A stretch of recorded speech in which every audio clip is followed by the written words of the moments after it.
Welcome everyone to Leadership Sarpy Legacy Project presentation. This afternoon I'm joined with Team Omega. I'm Alex Cum, Charter Title and Escrow. TJ Mackin with Payless Office Products. Janelle Kaufman with Fire Engineering. Adam Hobelheinrich with Project Control. Britton DeWeese with Heirs and Heirs. Jose Dimas with Farm Bureau Financial Services.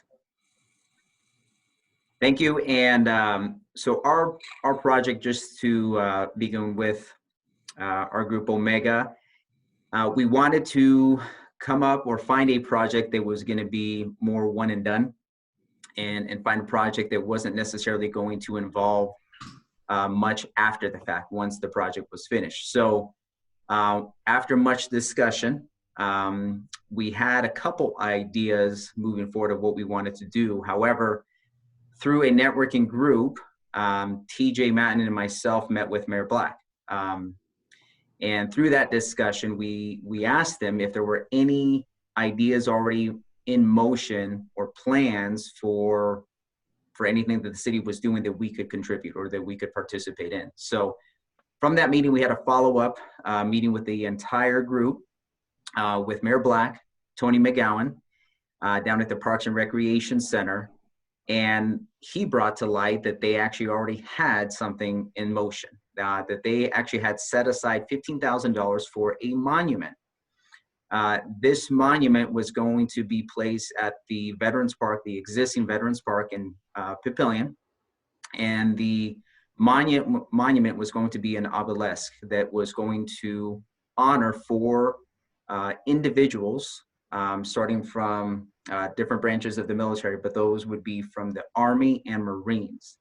The four individuals are, to begin with, was the Congressional Medal of Honor recipient Private Jacob C. Miller of Company G, the 113th Illinois Infantry JAR, for the gallantry in the charge of the voluntary storming party at the Battle of Vicksburg in May 1863. The second recipient was going to be Major Delmar George Booz, Marine Corps, missing in action, Da Nang, South Vietnam, January 25th, 1966.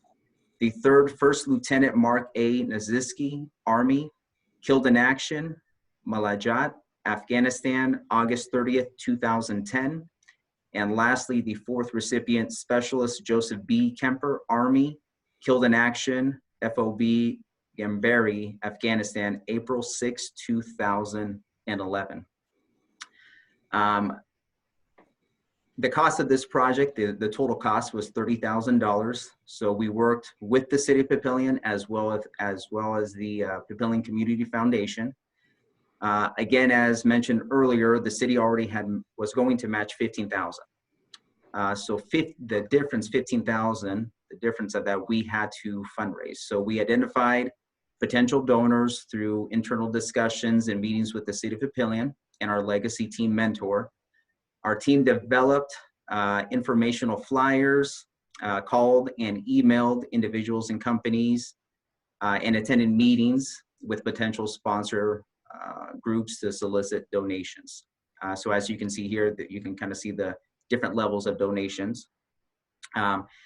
We began receiving donations and pledges for additional funds that we then withheld once we were impacted by COVID-19.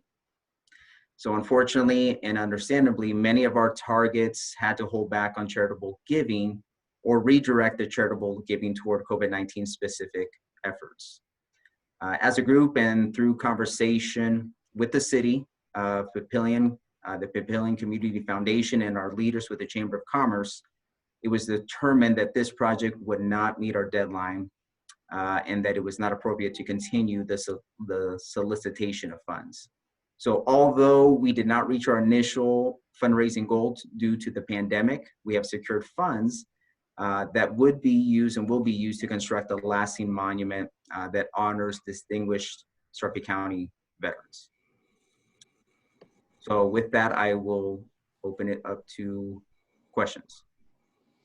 No, I would just say, team, I think a great job recognizing, again, kind of talking about the collaboration of efforts that you did both with the City of Papillion as well as Papillion Papillion Community Foundation, recognizing an opportunity.